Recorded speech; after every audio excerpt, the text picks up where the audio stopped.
Well, hello everybody, and welcome to our Aries full moon webinar. I try to get my image adjusted here just a little bit. I'm here in Finland, and we've had a wonderful Maundy Thursday Easter service, which Brett and I hope to make available to you shortly. You can use it for your Easter activities in general, and it is a beautiful musical rendition of the Passion of Christ, leading us through all of the same kinds of stages that that he passed through. So I trust that you'll be wanting to download that as soon as we make it available to you. We have the full moon here in a little, it's about 22 hours from now, maybe a little bit more.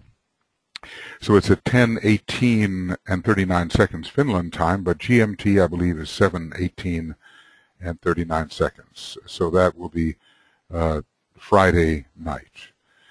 And you can feel the intensity of the energy growing. It's such an exhilarating, resurrecting type of energy that should revitalize many of us who have been going through the winter in a less vital stage. There is a great exaltation of the sun that happens in Aries. Now here is the Jafra illustration of Aries. It's pretty Martian, although there is some suggestion of the esoteric ruler. We certainly see front and present the warrior who's carrying the torch. There, that's one of the symbols of the new age, the torch, and the lotus, I believe, also. And there shows the strong first ray, sixth ray component. There's not much of the seventh ray in this particular diagram. It's all about fire. You see the ram in the foreground, and perhaps the lizard here as well is standing for the more aggressive side of Aries. So this is the relentless frenzy of the one who is driven by Mars. But also you may notice that in the background there is the magician of the tarot. And that magician is ruled by Mercury. And he has, well, we can't see so clearly here, but he does have the Ajna center very powerfully demonstrated. The Mercury is for disciples and those who are moving on the path, the ruler of that Ajna center, and it is, we know, the esoteric ruler of the sign. As far as the Uranian aspect, in this rather, let's just say, seventh ray Kabbalistic presentation, there is no mention of Uranus. This is a sign that is ruled, as we see here, by three rulers. The Mars is the orthodox ruler in red.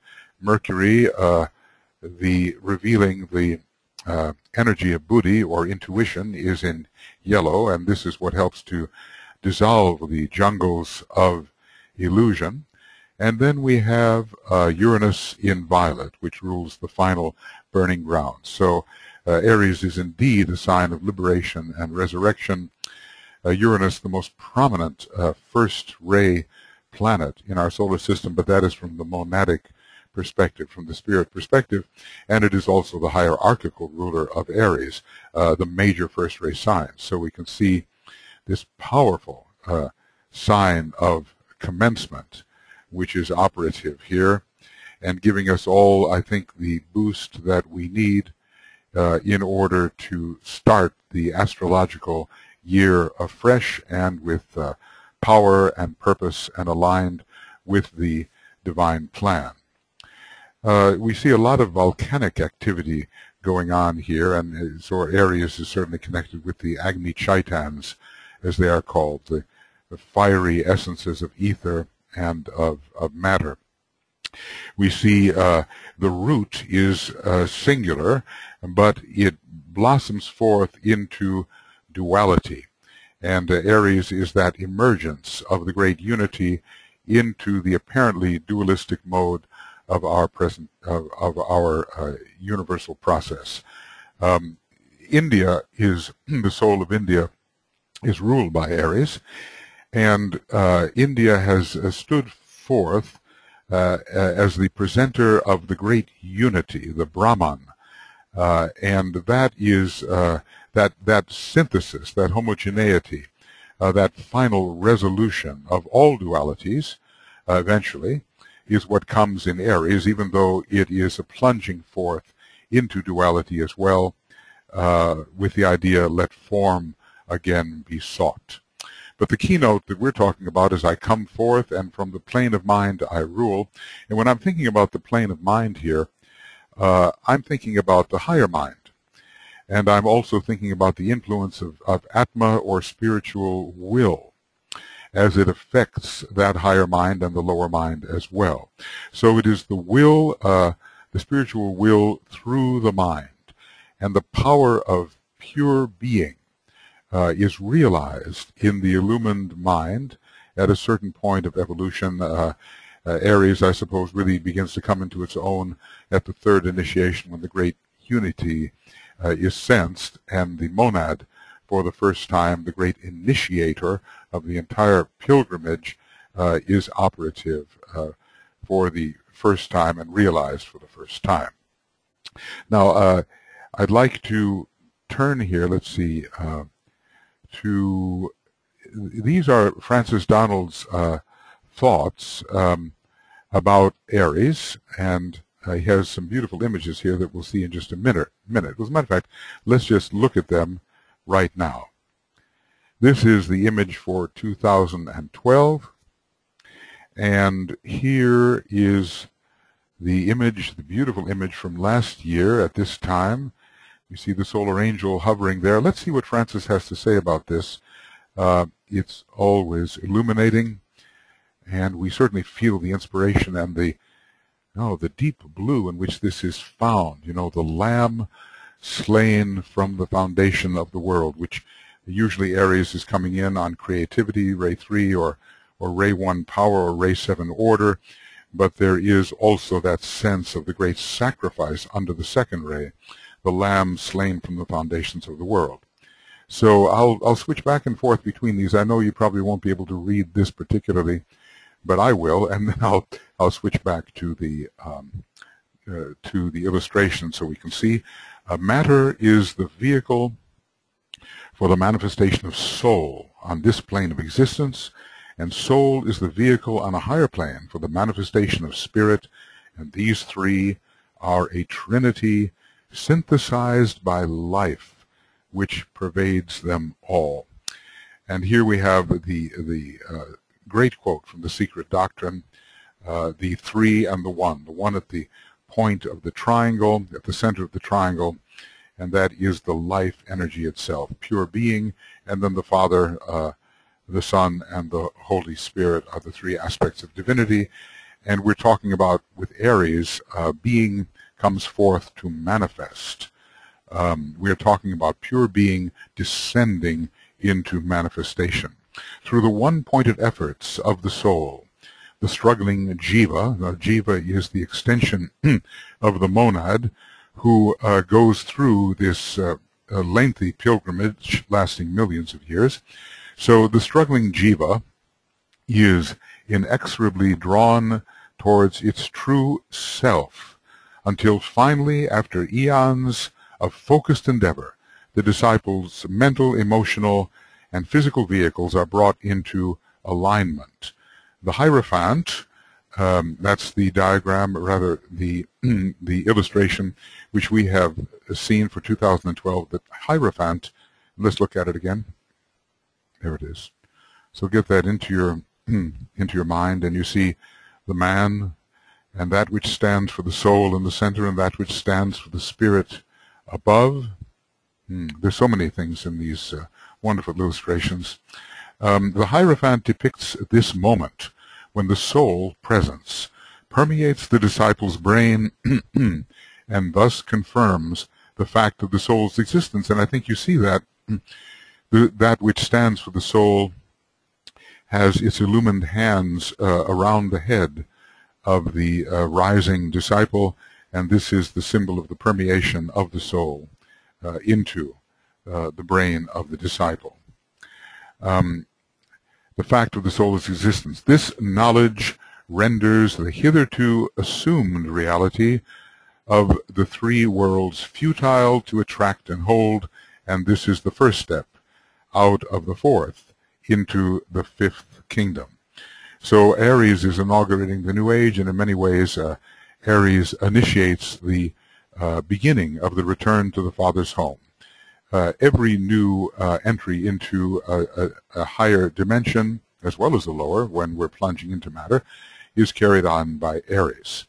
Aries, the first step, is the province of Aries, the sign of beginnings, the birthplace of divine ideas. And in a way, it's a sign of consummation when the Alpha and the Omega of Aries Pisces unites into one sign, as eventually will be the case. Then we will probably have a zodiac of 10, as other signs will also unite into one. The first step is the province of Aries, the sign of beginnings, the birthplace of divine ideas. Through passage into the physical realm, though passage into the physical realm comes through Cancer, it was in Aries that the originating idea of each human being's first incarnation was sent forth, a concept depicted in the image incarnation, and this is this image from 2011. We see the solar angels sponsoring the human being, and yet, of course, itself, in a way, pervaded by the still higher spirit presence. We see a great inclusive spheres, each one still more inclusive, expanding out to an ever-widening microcosm. We see here the Great Bear, the Big Dipper, with the 7 major stars which give us the 7 rays, and itself a great first ray spirit constellation. It's a beautiful image. Okay, so that was the image called incarnation. Eons later, it is again through Aries that the second great impulse is sent forth, this time opening the way onto the path of return, and including some of the very highest initiations, the 5th and even the 7th. Aries is involved at a number of the initiations, including the 1st and the 3rd. Seems like the hardline initiations particularly are involved with Aries. Aries rules the head, and it is through the lesser fire of mind that, and here's the quote, that the jungles of experience are set on fire and dissolve in flames. And then the path appears and the way stands free. The jungles of experience are set on fire and dissolve in flames. This is the ending of illusion. Note the path of lightning in this month's piece, from its origins in the mind of the Hierophant, whose outstretched arms define the arc of the disciple's initiatory experience, down into the head, heart, and solar plexus of the Jiva. Okay, so here the lightning is descending from the very highest being and passing through, down through the soul nature and entering into the brain. And this is very Uranian. This tells us of Uranus as the hierarchical ruler of Aries. Uranus, the home of electric fire, the home of fire electric. Okay. So, yes, and that is actually what Francis is saying here. The electric fire is the particular province of Uranus which rules the occult way. Note that the eyes of the soul, representing soul consciousness, intersect.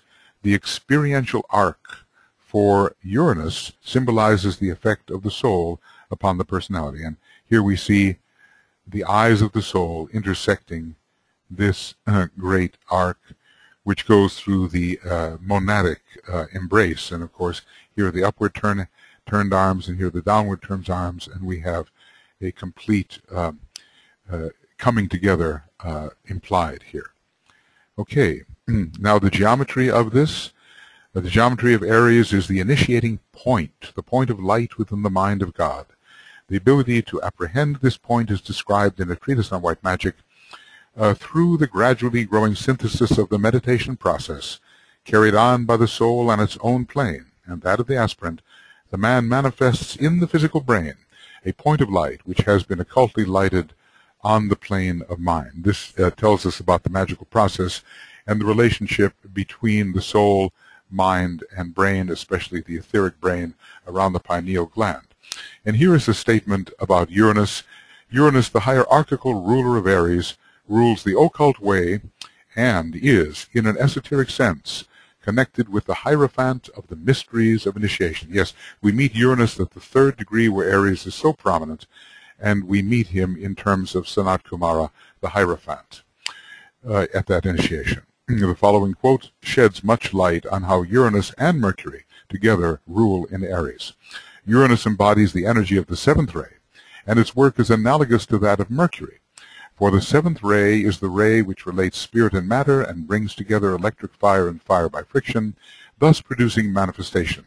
Uranus leads the soul onto the burning ground during the final stages of the path, when the fire of Aries and the fires engendered through the potency of Uranus produce the flaming heat of the final burning ground. Well, I think we could begin to relate Aries as well to the 4th initiation and to that conflagration which consumes the causal body and allows the solar angels to initiate a new phase of their development with their return to the heart of the sun, and makes of a man that which has risen to the feet of the solar angels. So we have some really very beautiful images here this time, and so grateful also to include the other image from last year, and I would recommend their strong study. This here looks like the point of light that is within the mind of God.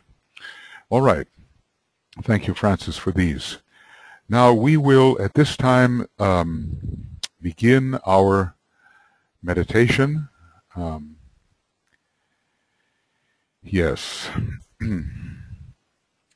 This meditation should bring us into the sense of the resurrective power of Aries, the renewal that is possible to us at this time in the astrological year, the uprising and merging of all fires to the degree that that is possible within our nature, and the impulse to begin the astrological year in a potent way, which will, and this year is so important, 2012, which will bring us the sense that we have abided by a spiritual purpose. That is one of the key factors in Aries. It's living according to the divine plan and sensing the spiritual purpose and using the first ray to bring that into expression.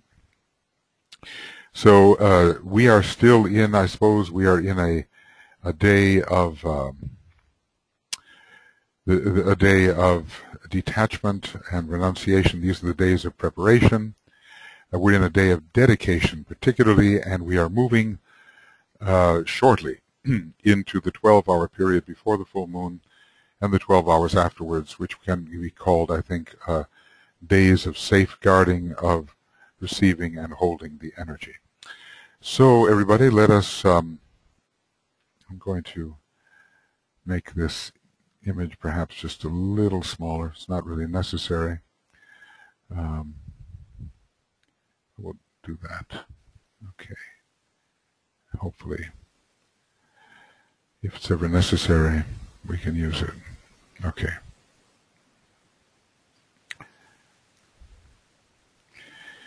So we sense that there are many of us meditating together. We are all souls in this meditation process. There are something like 62 of us here, and we had almost 100 sign up, and we hope to bring that to you in a form that you can use later on another few hours.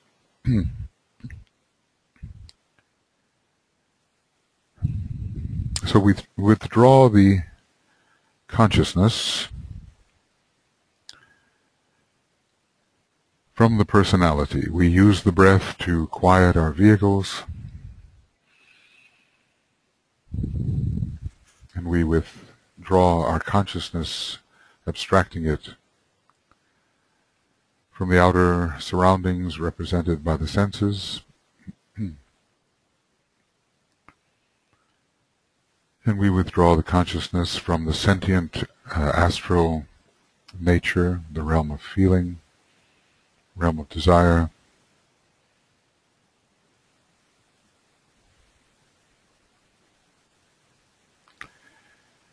and from the lower mind and all its many thoughts. We know that we are not these factors, although later we can reclaim them, because there is but one being in cosmos, and this Aries particularly reveals. And we find ourselves as the soul in incarnation.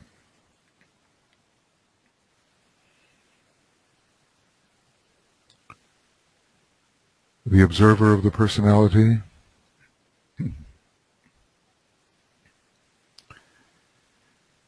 and we begin to merge into the field of light, love, and spiritual power, which is the realm of the soul.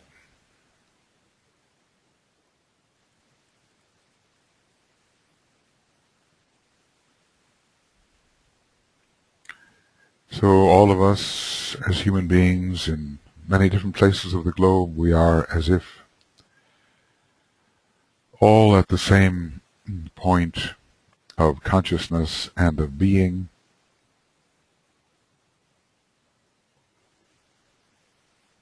There is no space in the usual sense.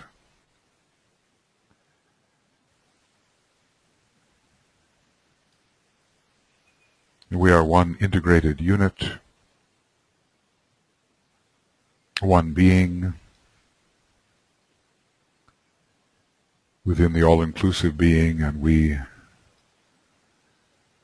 find that our consciousness is fusing together. I am the soul in which all souls are fused. We enter that deep sense of group soul.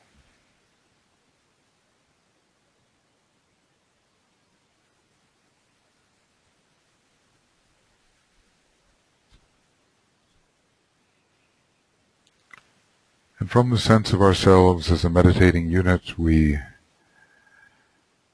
extend our union to the spiritually minded people of the world, the members of the new group of world servers, and reaching out further to the men and women of goodwill, all souls connected to each other.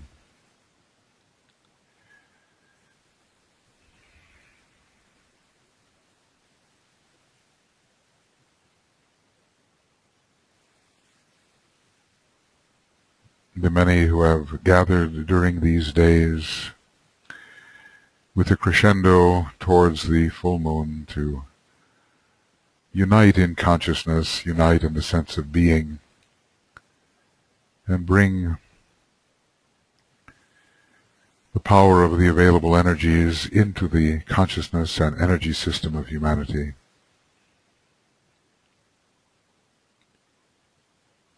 And our group soul and all those we have contacted, we are merging into the one soul of humanity. Wherever there is a human being, on this side of the veil, on the other side of the veil, it is but one being.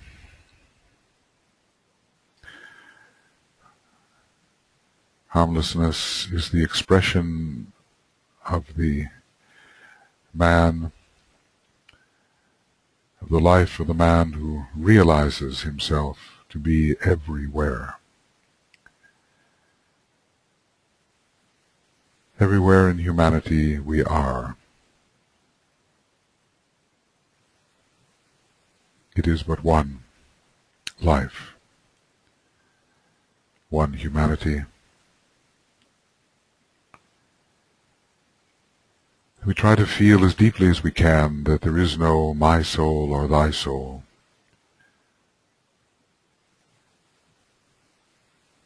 but only the soul. And on some level, we are merging, blending, fusing with each other as one being in a synthesis which, under Aries, we can begin to realize.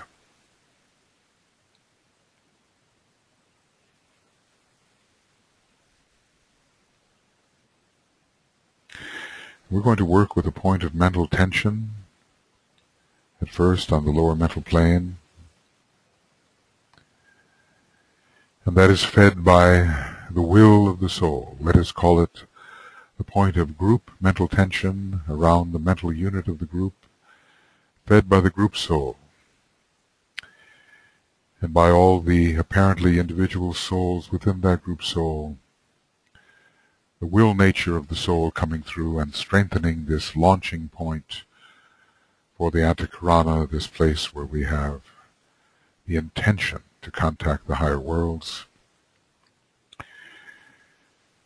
the will to initiate on the first ray, the will to unify on the second ray, the will to evolve on the third ray, according to your soul ray, the will to harmonize on the fourth, the will to act on the fifth, the will to cause on the sixth, the will to express on the seventh. We see all these seven rays coming in, strengthening the group point of mental tension, from which we will launch the group Antakarana, and each one of us according to our soul ray, bringing in an aspect of the will to strengthen that launching point. We feel the focus, we feel the tension on the fourth subplane of the mental plane. And we are infused. Our minds are infused by the will of the soul, the presence of the soul. We hold more than one point of focus at the same time, as the Tibetan tells us we must. We hold the world of the soul and the world of the illumined mind simultaneously. And we will draw up from below the energies of the personality, of the group personality, the physical etheric energies, the astral energies, drawn up as if in a breath.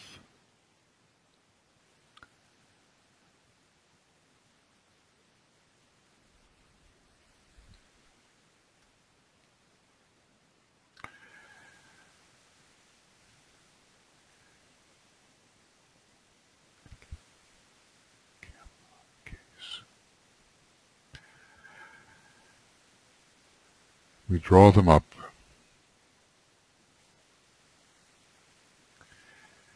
Strengthen this point of tension.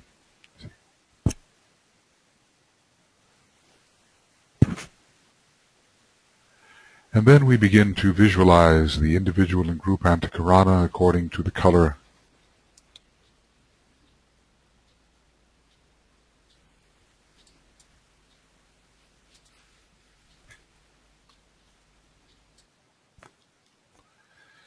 Red for the first ray, either soul or personality.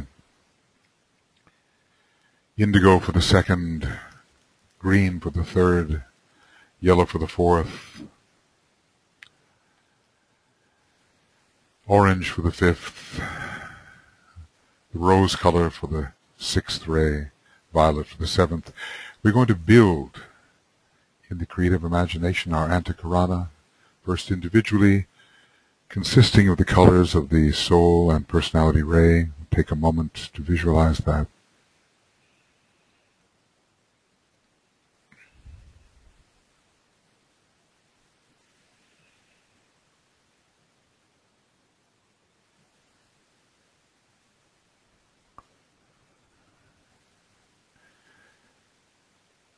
There is a vertical dimension to this, but also an inward dimension, so you can visualize the Antakarana going inward from the periphery of a sphere towards the luminous center, the spirit center, or rising towards the blue-white diamond, signifying the spirit. All the Antakaranas are merging together as if in a cone, or if towards the center. All the colors are blending. The mental permanent atom is touched. The abstract mind activated. We imagine the Buddhic permanent atom giving us the intuitive appreciation of ideas, the realm of harmony and union, rising also to the Atmic permanent atom of spiritual will, divine will coming through for us.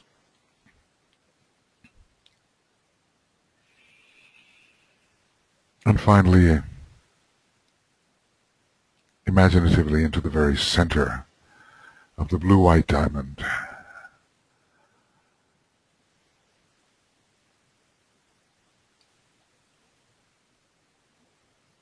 All the many colors and qualities we are producing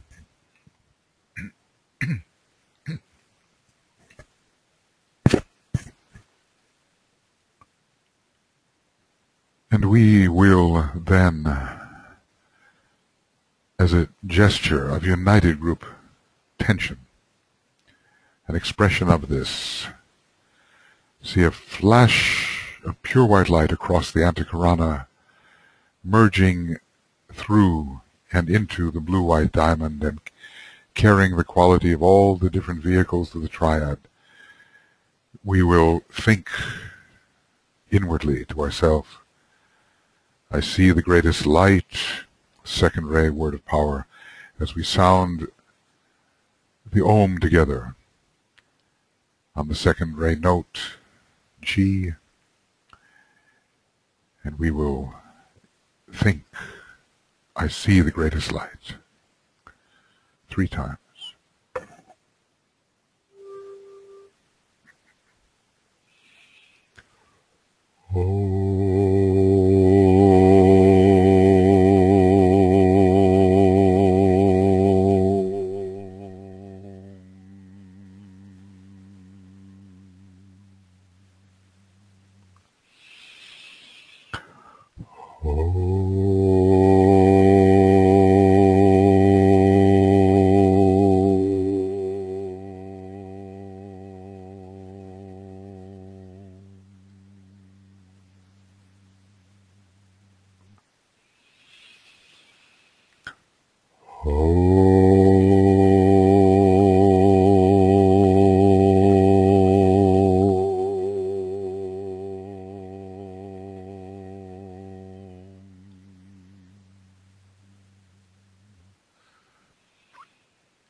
Touching, at least imaginatively, the unfettered enlightenment of the monad of Shambhala, and including the personality of the monad, the will, the heart and mind of God, the spiritual triad, infused with soul energy, and uniting all this to our etheric and even physical brain in the group, so we can receive and transmit in this sign which rules so much the head and the brain. I see the greatest light. And so it is as if we are in the presence of those centers of energy, those graduated focal points of liberated energy, who are the masters of the wisdom and whose focus is upon the planes of the spiritual triad. We attempt to feel, somehow sense their presence in the place where they are always focused.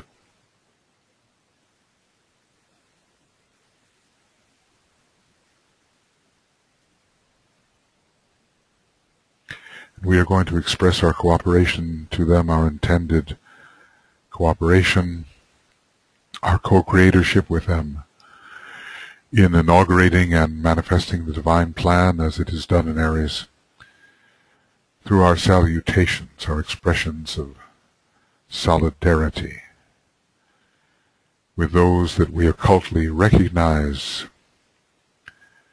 as the illumined guides of the race.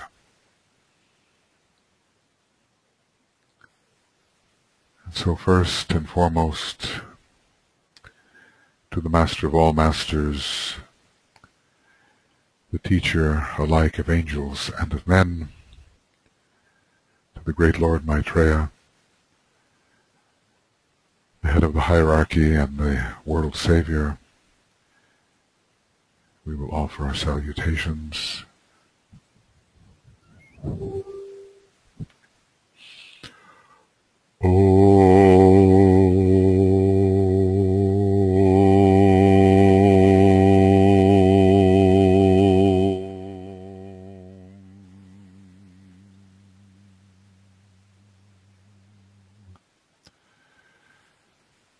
Salutations to the Christ, the Master of all Masters.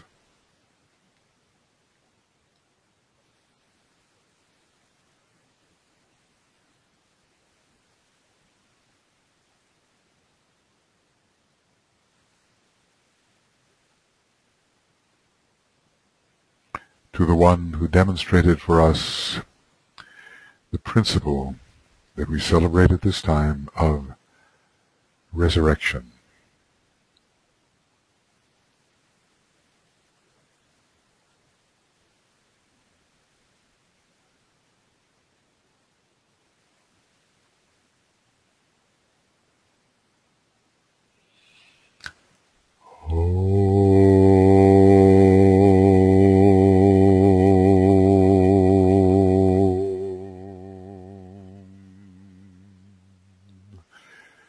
Salutations to the triangle of masters with whom we work most closely, Master M, KH, and DK. And great gratitude to this triangle, which has brought the ageless wisdom so potently before humanity.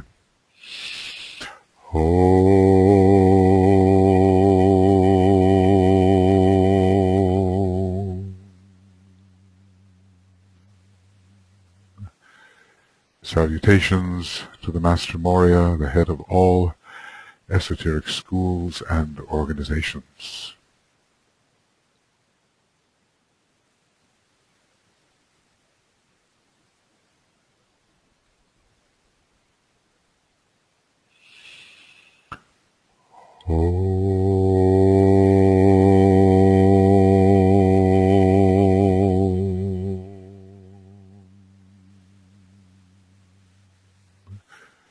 Salutations to the Master Kutumi, whose ashram is directly preparing for the reappearance of the Lord Maitreya, Master KH, the Christ of the age of Capricorn, lying ahead.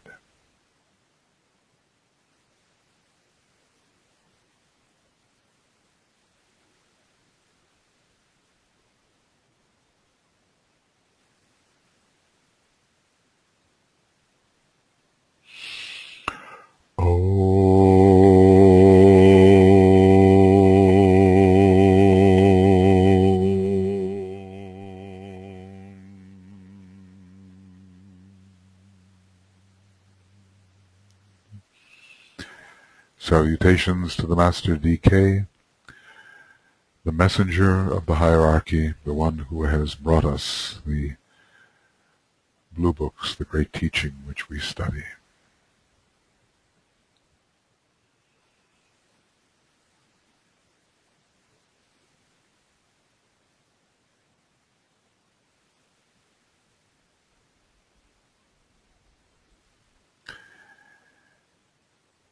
Salutations to your own master as you conceive him to be.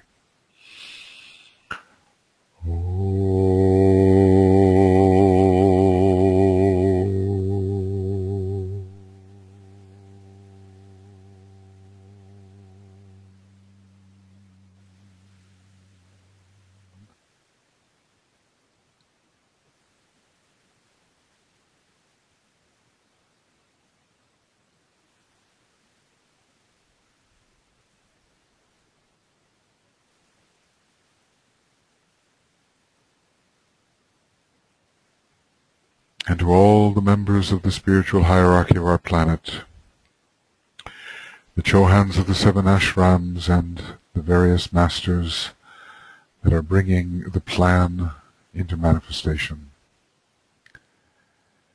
Salutations to them.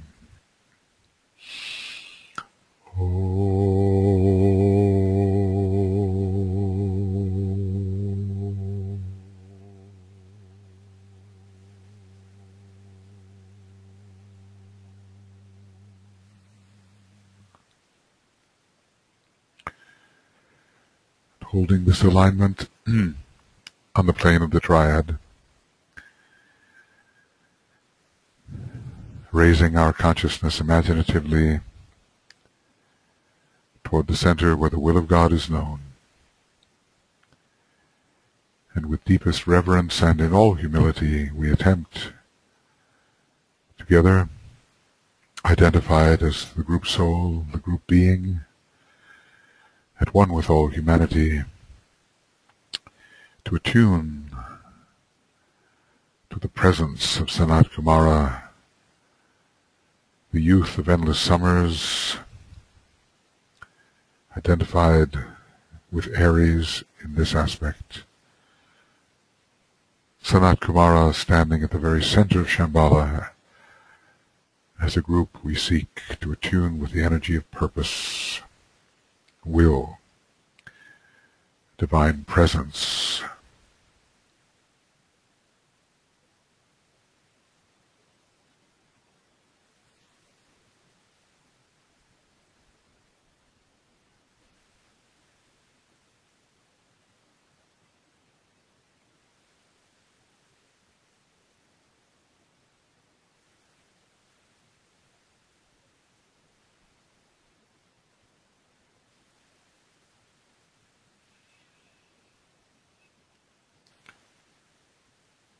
And inwardly, silently, the long Om,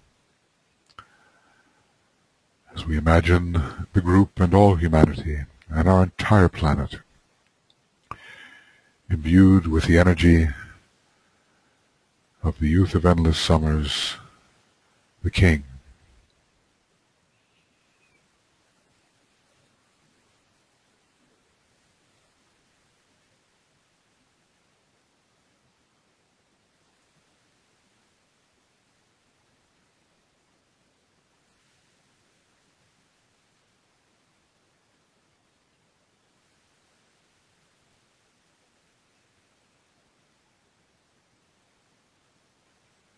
The great Hierophant who one day, at the illumination, the enlightenment, will greet us in the aspect of Uranus, the awakener, the one who awakens us to the unity and to the synthesis which ever is. The group, we are as a point of light. We are as a point of love, a point of being. We coalesce at a point.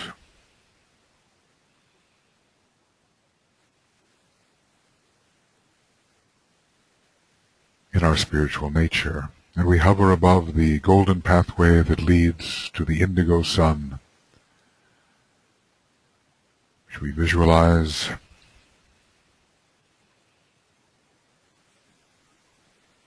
and the pathway is shortening, and we are traveling with it, the golden pathway, leading into the heart of indigo, into the great second ray of our solar system and our planet, into the heart of indigo, shortening, shortening, and together there we are, imaginatively, in a felt sense, in the heart of indigo. And here the consciousness of Master DK can be felt as the pervading, illuminating consciousness. He who is the expert in these matters of planetary, ray, and hierarchical energies, which we will seek to touch and attune to. And we feel ourselves as a point, as a group, to be an outpost of his consciousness.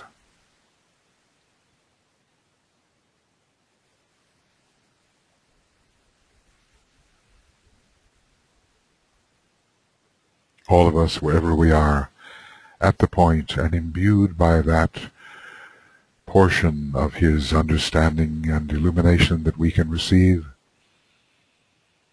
And so we really begin this ascent toward the planetary energies as a point, not as individuals. We are a group point, a point of being, a point of consciousness, a point of radiance.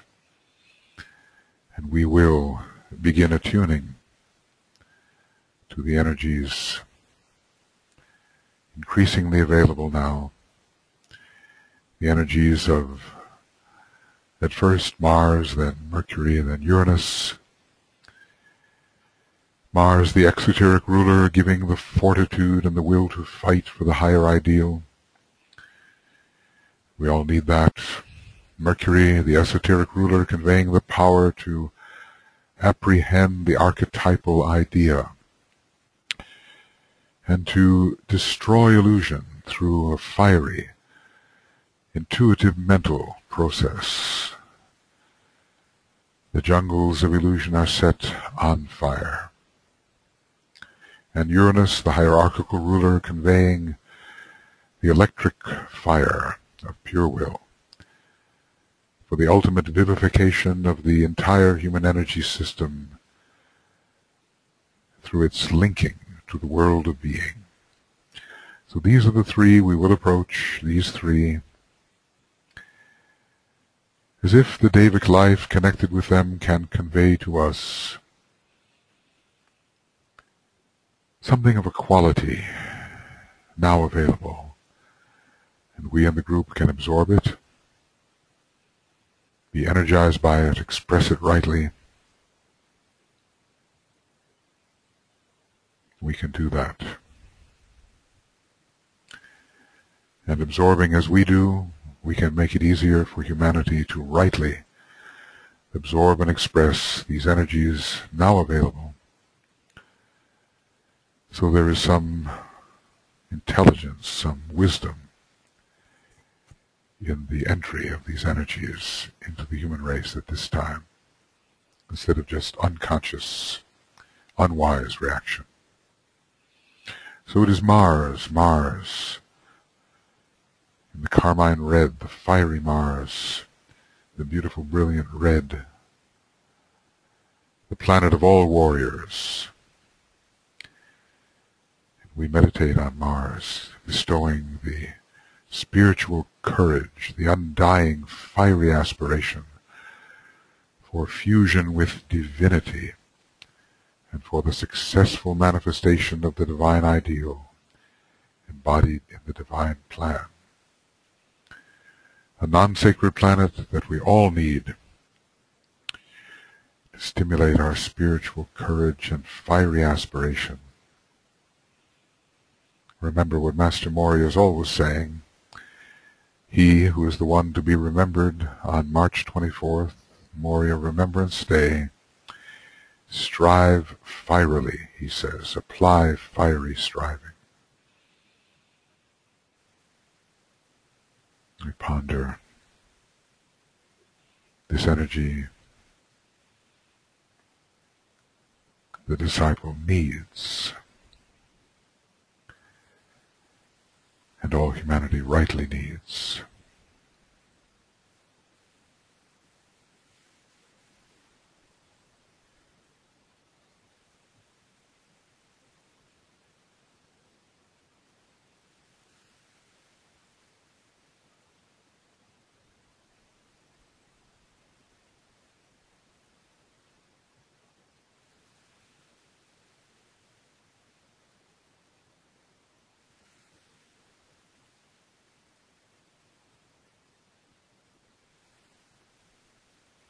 We can see the glyph of Mars before us. We know what it looks like.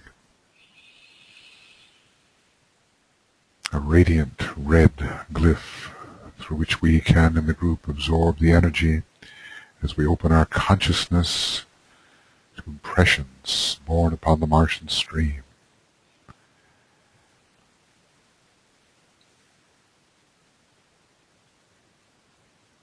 Think if we were more powerful, more vital, more energetic, more strong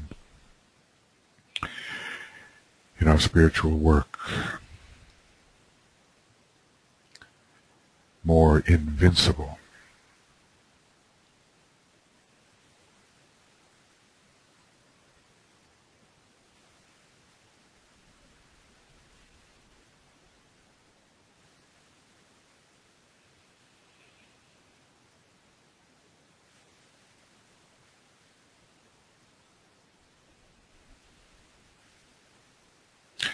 And let us look at the group and our groups and the larger group, and where are they in need? How are they in need of the Martian energy? How would this gift of the Spirit, this gift of the Lord Mars, be of value to us in our group and groups? And try to see it being rightly expressed.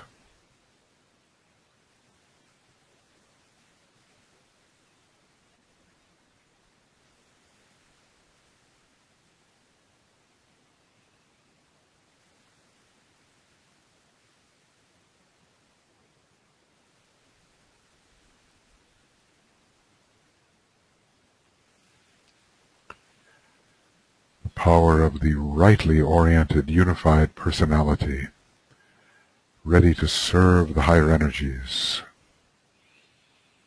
and aspiring for fusion with those energies. The group aspiration to merge with the group soul and the group spirit.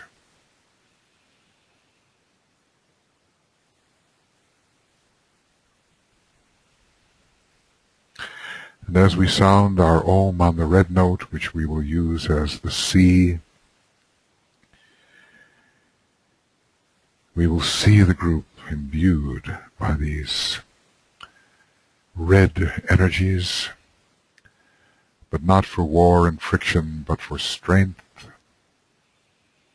fiery aspiration, high idealism,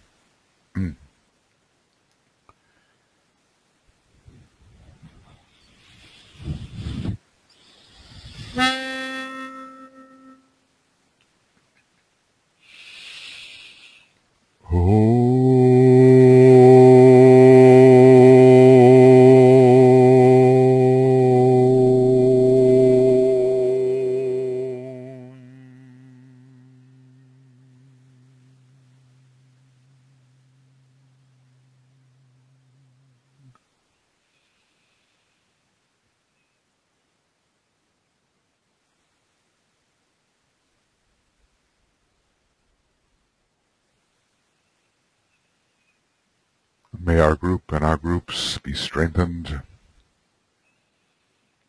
May they not succumb, may they not give in, may they not give up.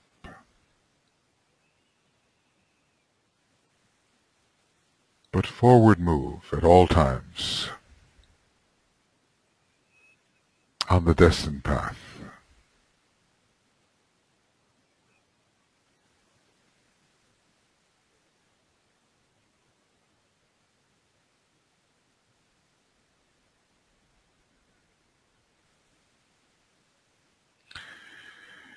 We move now to the esoteric ruler, which is Mercury. Visualize this planet in the color yellow, its particular color. Think of it, the planet of transcendental mind, stimulating all the 5 levels of mind, but particularly at this point the intuitive understanding of imminent developments within the precipitating divine plan. The intuition brings in that which is next to arrive, not just any idea, but the plan intended, purpose propelled ideas, intuitively realized. And we seek to understand how Mercury is supporting Aries, which is called the birthplace of ideas. We ponder on Mercury as the transmitter of new ideas, of which humanity is so much in need, and the bridge between the archetypal worlds of the cosmic ethers and the worlds of form. All these things and many more that Mercury is, as we see this brilliant yellow planet, the glyph is yellow, before us, in the mind's eye.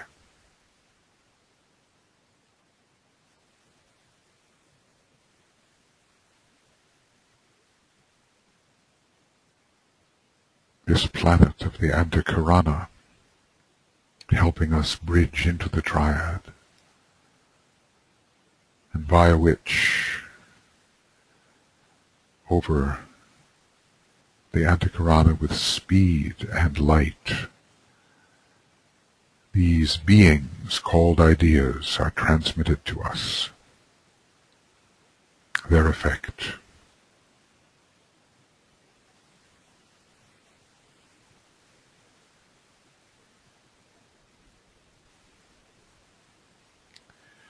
Descending through the soul-infused personality, from the mind to the brain,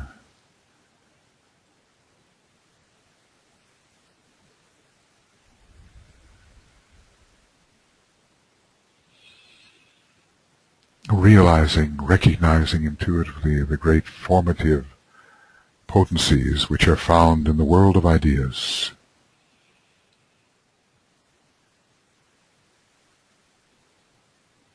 In many respects, the entire 4 planes of the cosmic ethers are the world of ideas.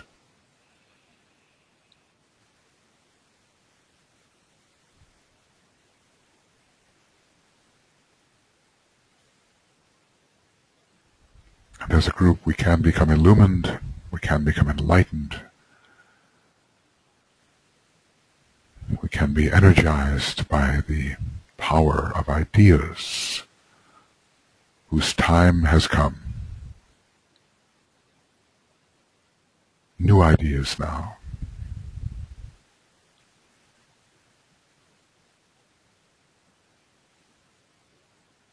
And these ideas will stimulate our etheric system, so we will be vital in the expression of these ideas, so that the divine plan can arrive with vitality, intuitively impulsed,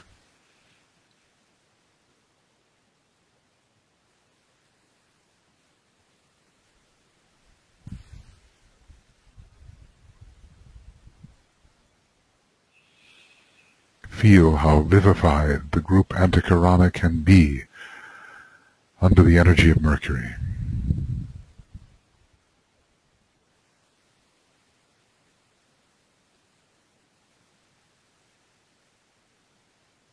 How the unawakened brain cells can awaken and receive impression from the higher ethers, the scintillating power of Mercury.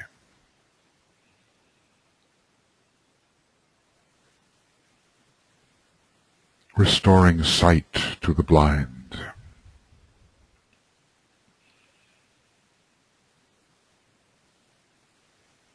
so that the group eye can open, the eye of the soul, and we can see as a group that which we must do in service of the ashram, in service of the greater ashram, in service of the eternal youth.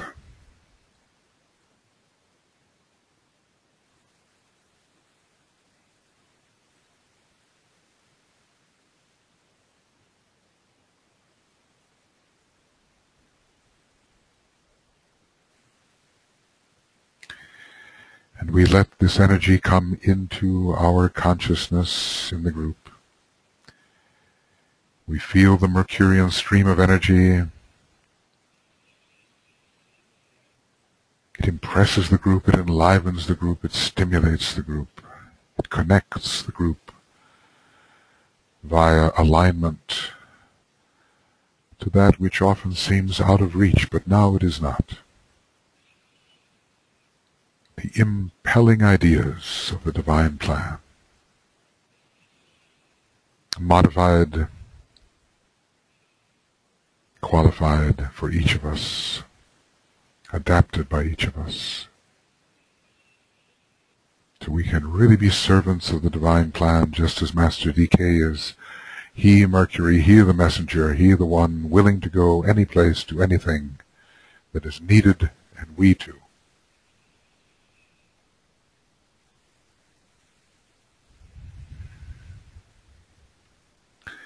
So let this Mercurian power flow into the group, and the groups, and the larger group, and we feel the group imbued by this energy, and we sound the Om on the note E, the yellow note so often associated with Mercury.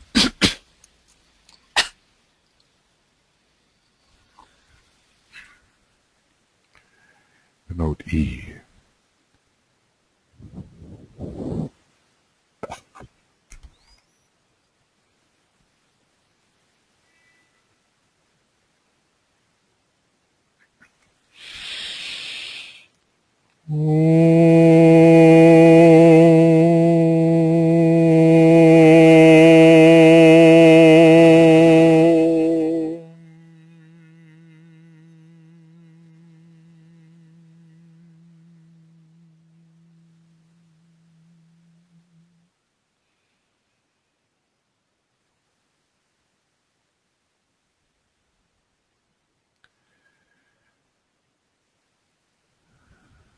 We especially, in this field of esoteric education,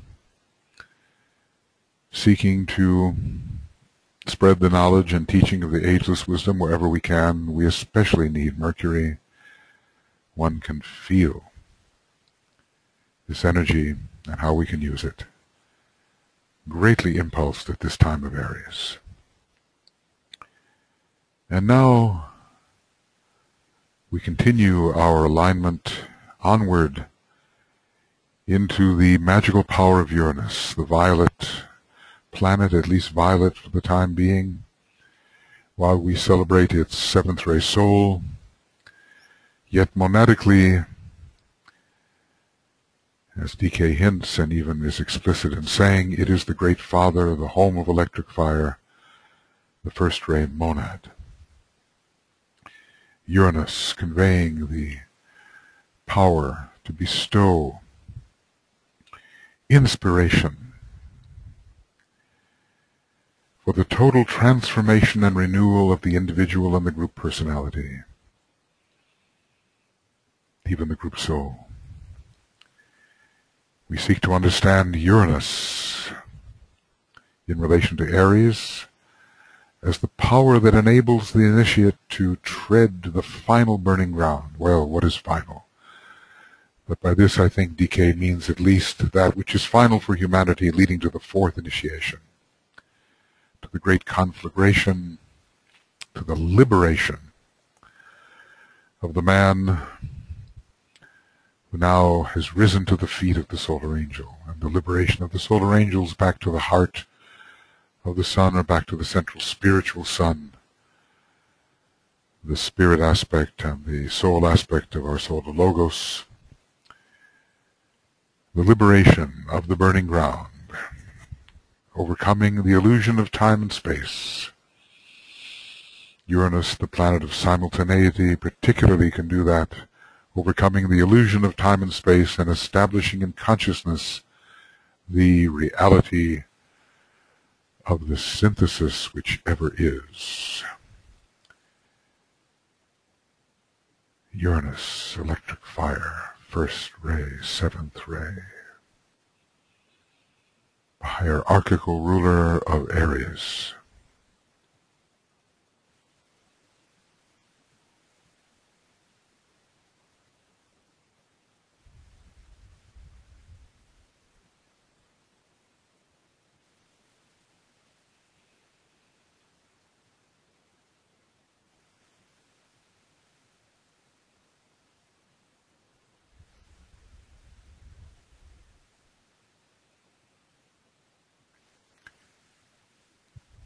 The spirit of liberation, probably involving the lords of liberation, are sweeping across the globe now. Sometimes used unconsciously, sometimes badly, sometimes very well. And let us find how we, as disciples of the Great Ones, intend to cooperate with that liberating spirit which is now sweeping across the globe. How will we participate in this liberation from the Father aspect?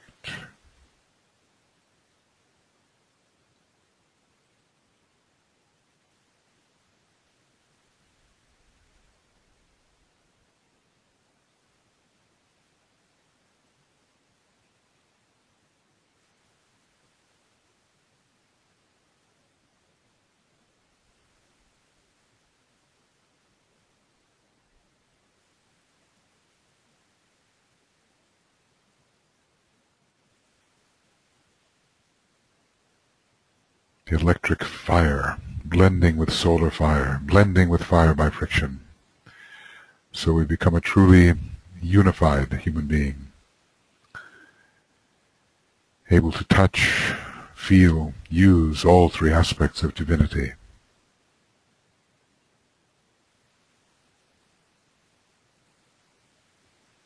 Bringing in the archetype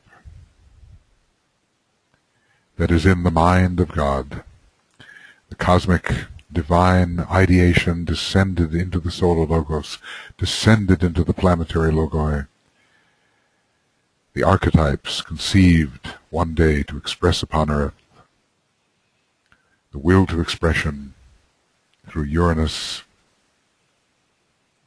The will to initiate that expression, first and seventh ray.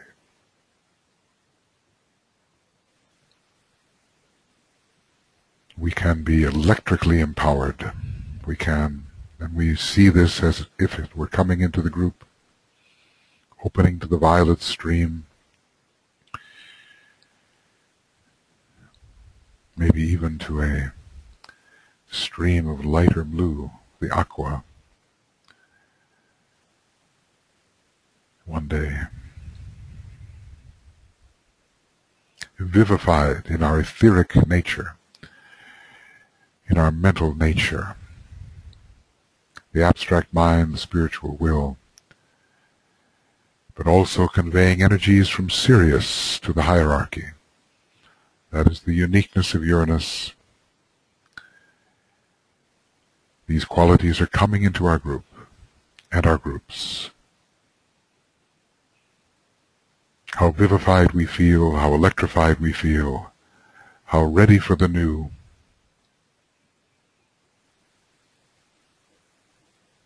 How ready to see and embrace the archetypal new from the world of being into the world of becoming.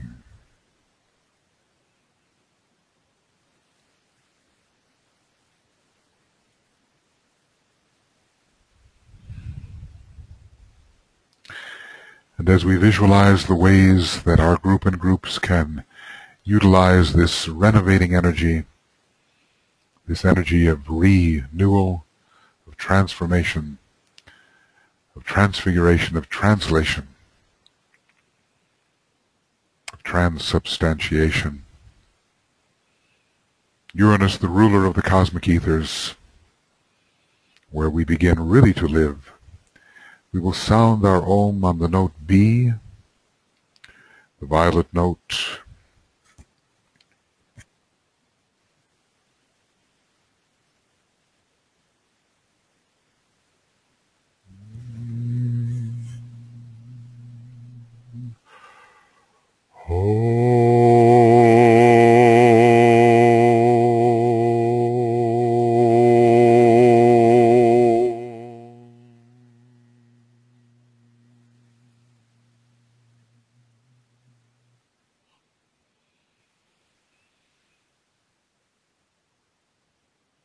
The group etheric body, cleansed and vitalized, as DK has told us, the powerful etheric effect of the violet ray conveyed through the soul of Uranus. Cleansed, reorganized, electrified, made vital.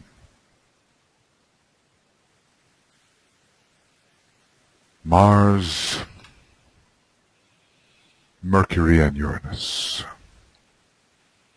Their substance, their energy, their essence, breathed into our group nature, not as abstractions, but as realities, as energetic realities.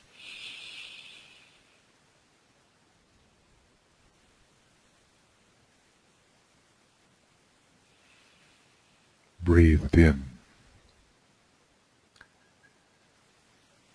All of these gods representing the chakras, different chakras of the solar logos.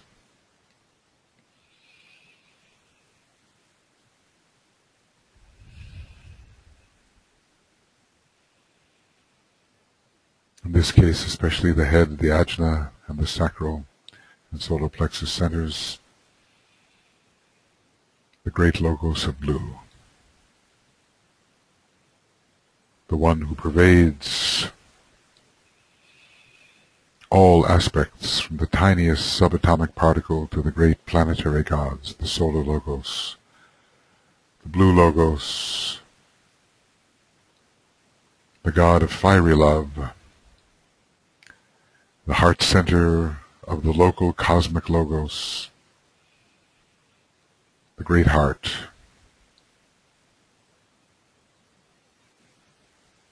All of us, whatever our ray, whatever our orientation, whatever our background,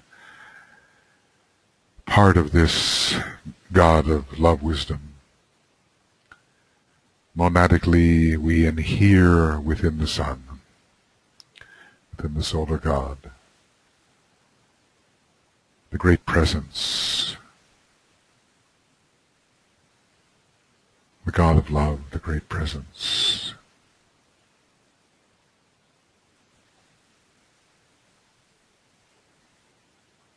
And when we look at the sun every day, there's the vehicle, the etheric vehicle for this great Lord, the all-pervading one,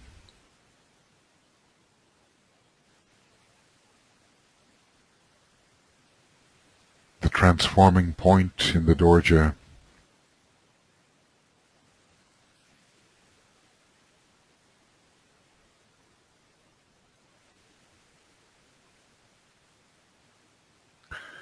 helping us all to become solar beings, and this, the great Lord, is exalted in relation to the constellation Aries, an exalted expression.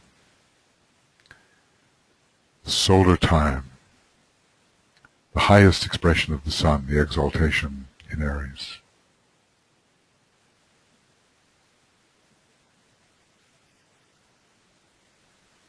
Units of solar life. We affirm that. We see the group as a unit of solar life, and our groups as units of solar life.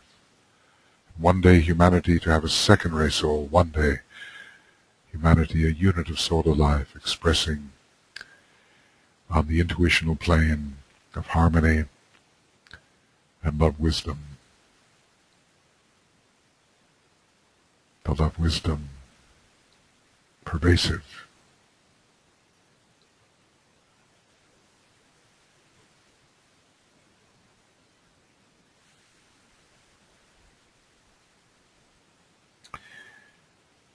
And from that transforming point on to the transfiguring point in the double Dorje, where the three first-ray constellations, Aries, Leo, and Capricorn, are found, and now we focus on Aries, the light of life itself. That term, the light of life, is associated with three constellations: Pisces, preparing for it, and Aries, and also even Taurus, the light of life itself. This is a dim point of light found at the center of the cycle of manifestation, faint and flickering. It is the searchlight of the Logos seeking that which can be used for divine expression. Probably it is dim because of our distance from it, but as we would come closer, the radiance would be immense. Inside all of us, the light of life itself. Our light shining with just a tiny portion of the light of life itself. If we are ever to come into the being aspect, into the life aspect, Aries is one of the major doors into this beingness and the light which is characteristic of it. So we open to the feel of that Aries energy. The profound first ray, seventh ray energies pouring through. The Mars, the Mercury, and Uranus points of transmission. Compositive energies, first ray, seventh ray, sixth ray, fourth ray, seventh ray again.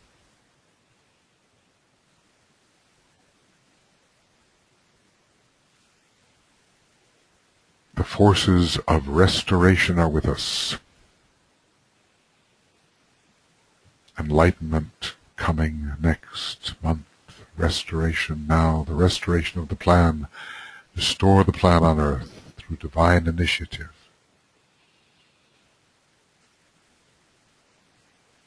We are all part of that restoration in our own little way, in our group, in its own little way.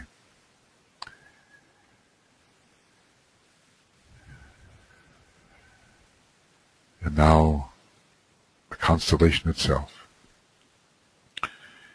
usually seen as 3 stars,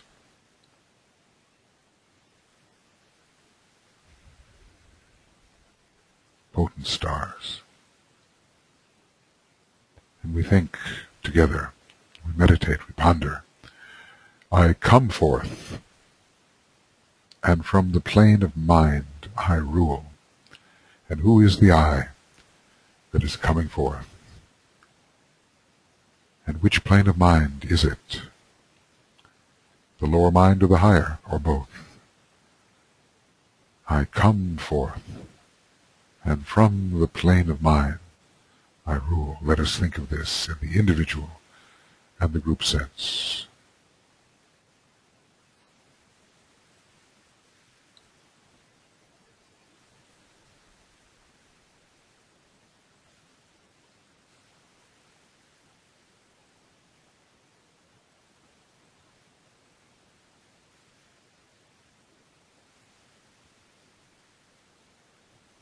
I come forth.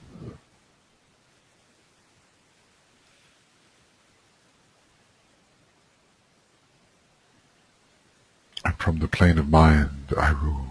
The monad has come forth. It has anchored itself within the jewel in the lotus, on the plane of higher mind. The inner ruler has descended.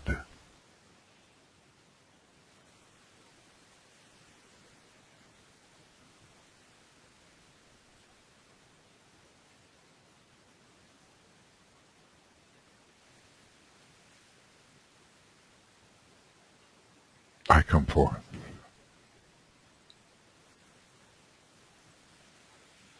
I, the Jiva, I, the extension of the monad, I come forth. And established at the heart of the jewel in the lotus, the inner fire, I rule. I rule in the higher mind, I rule in the lower mind, I rule through all the chakras of the personality system, so that the highest and the lowest can meet. I come forth, and from the plane of mind, I rule.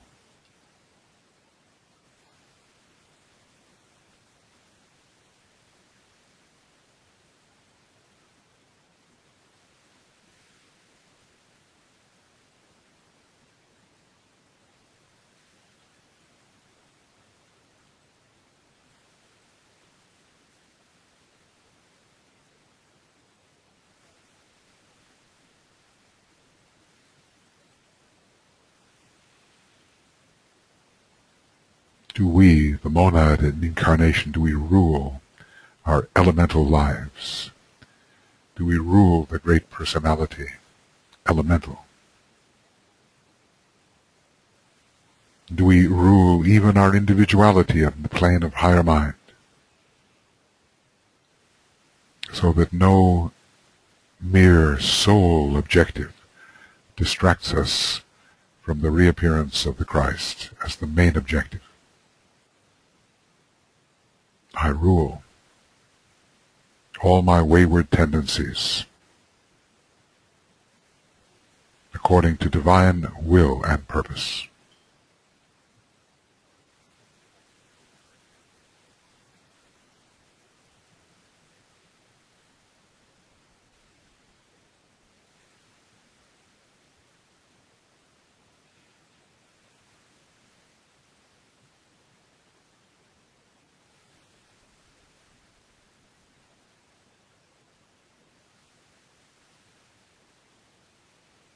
The sheer power of it, not just light, not just love, but power too.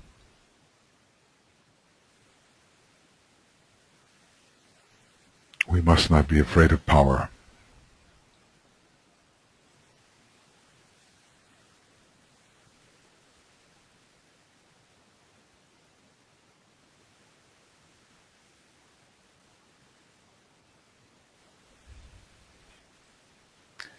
I come forth, and from the plane of mind, I rule.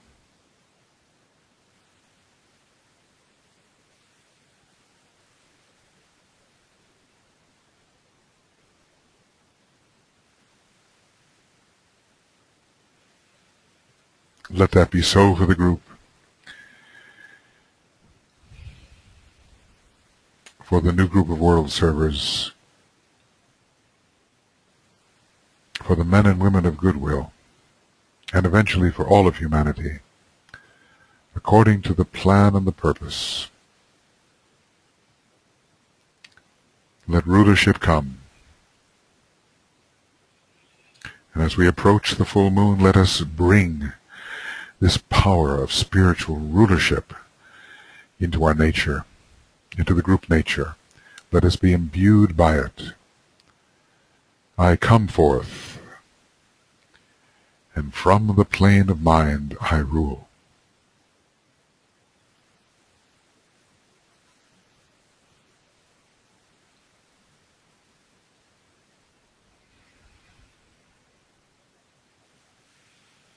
The power descending down the group Antakarana,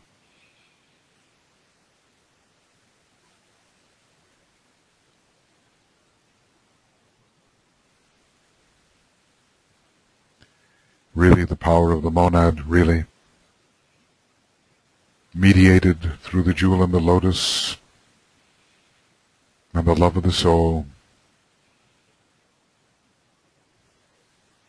and into the very center of the head center, the jewel in the center of the thousand-petaled lotus, the ruling point. I come forth, and from the plane of mind I rule.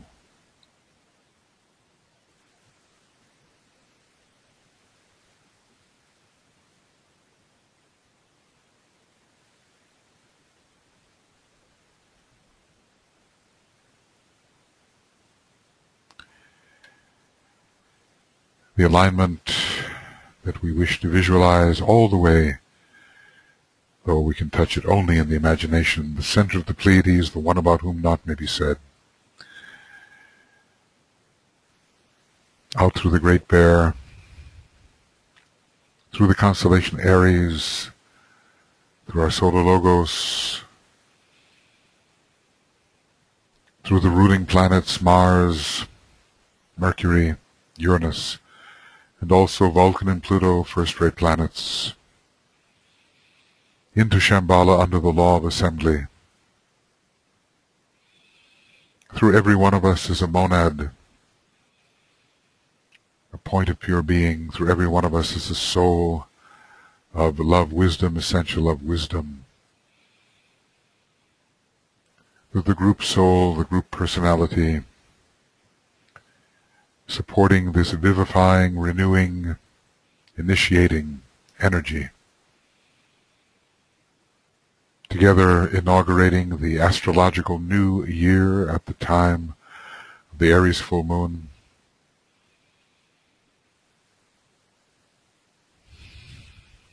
Into every action, every thought, every word we speak. The power of the archetypal new, creating a new world, descending into expression, and we, the group, we, the individual, responsible for that.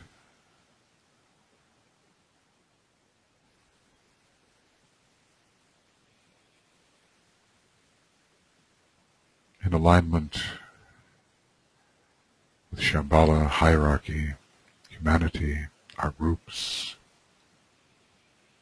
carrying the power and increasing the power over the next 9 hours or so, increasing the power so that when it comes time for the actual full moon, we have built up towards it, remain in group alignment, open to these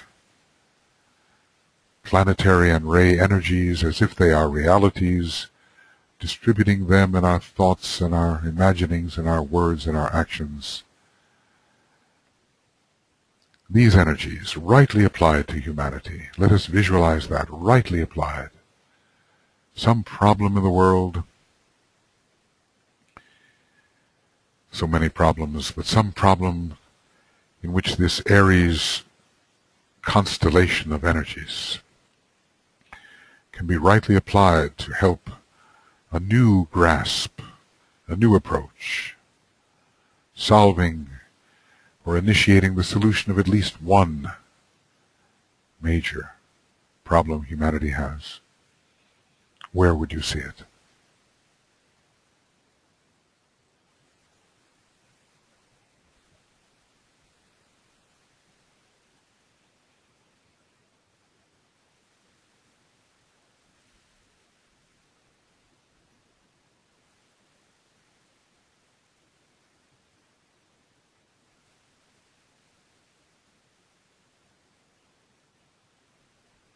The strength of the group can be applied to these problems.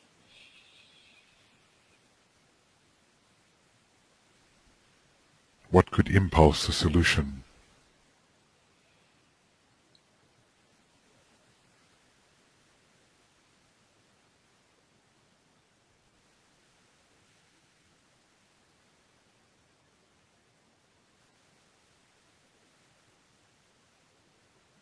There's so much new that we need. Every ashram, the new politics, the new education, the new approaches to business, the new art, the new science, the new idealism, the new order. So many news that we need.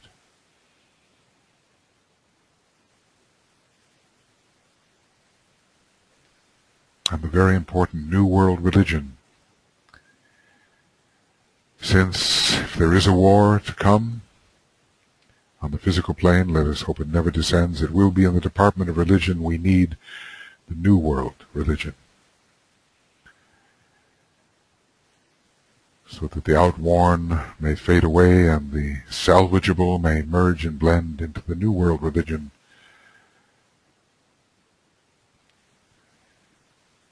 And this essential religious problem of humanity under the eye of Shambhala be solved.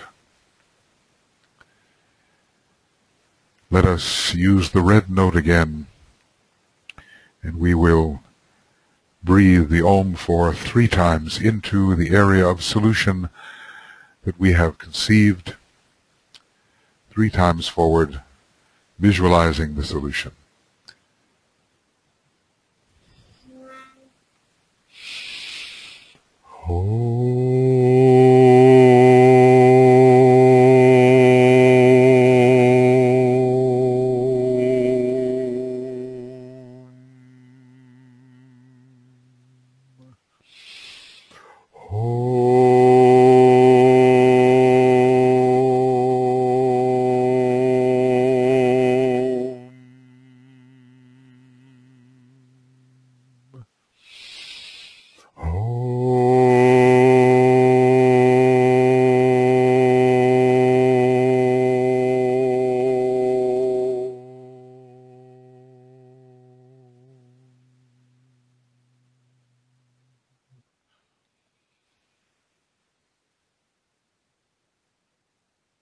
So may it be, and help us to do our part.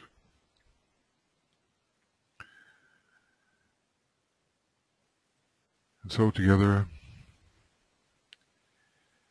sounding the great invocation which inaugurates the new age, this invocation for light and power, we will send the light, love, and power of the great invocation across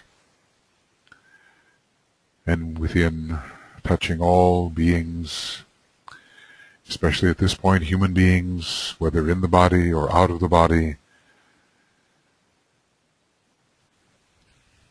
It is the mantra inaugurating the new age, Aries, the energy of inauguration. Something entirely new came in when this ancient mantra was given to the Christ and by the Christ to the masters, and through Master DK to the world. The great invocation, the power, the love, the light to inaugurate the new age. Great invocation.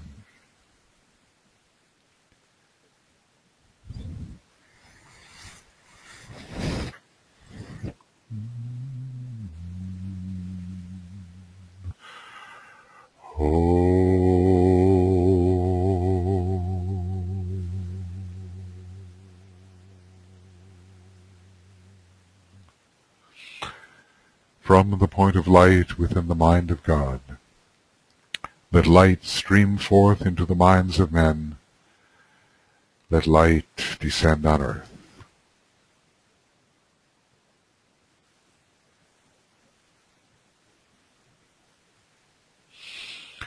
From the point of love within the heart of God, let love stream forth into the hearts of men.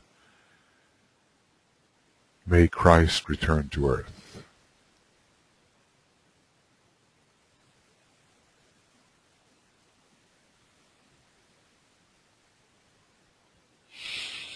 From the center where the will of God is known, let purpose guide the little wills of men, the purpose which the masters know and serve.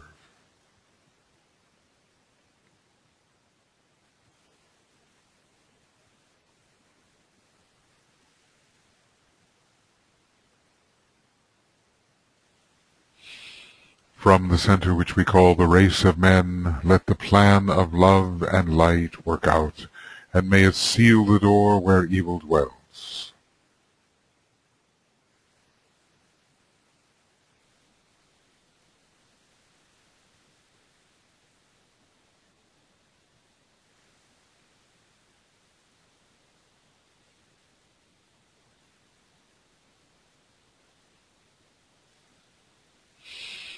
Let light and love and power restore the plan on earth.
And so some 9 hours remain for us.